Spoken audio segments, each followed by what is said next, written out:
Koktishalni fungo TR01BX0381 number ni khungsa Maruti Malkung chaloknai ambasani naga poino tongnai police okra naikolnai mana khlaiwi tongfano kokhanaya angui tongkap aboni ulo police Malkung ni ungklogo refreke Malkung chaloknai Kososora thana bai khobjak North Kososora Mechuria 2 nong school ganawo eba amsaiwo Malkungno batharewi khari thangka aboni ulo police athaini simi Malkungno romka tei Malkungni bisingo naitokmung khlaiwi 200 kg sidhi kwran mankha abrok hatini dor angnai 20 lakh rang ashalo Kamalpur थाना ने SDPO Shri वास्तवपाती मुनतेवे शावई खनारिका। हाँ sir, क्या हुआ था sir?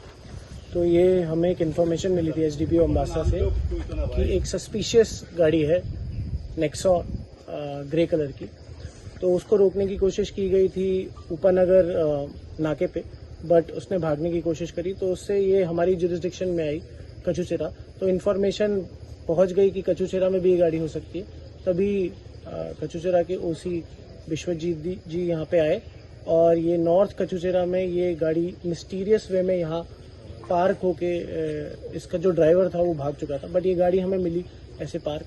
तो जब हमने इसको गाड़ी को देखा अंदर से ध्यान से तो इसमें हमें डिक्की में गांजा मिला, तो हमने वैसे ही प्रोसीजर स्टार्ट किया अंडर NDPS एक्ट और जब इसको कैलकुलेट किया है तो इसमें अप्रॉक्सीमेटली 200 किलो गांजा है, जो कि मार्केट वैल्यू से अप्रॉक्सीमेटली 20 लाख होता है। तो मैं कॉन्ग्रेचुलेट करूँगा SDPO अम्बासा से अम्बासा और कमलपुर दोनों की पुलिस ने बहुत ही अच्छा एक सीजर किया है। SDPO दाराwo dorbarno yago nawai pati munotewe cheri naikului tongo police. Bureau report. Kwran.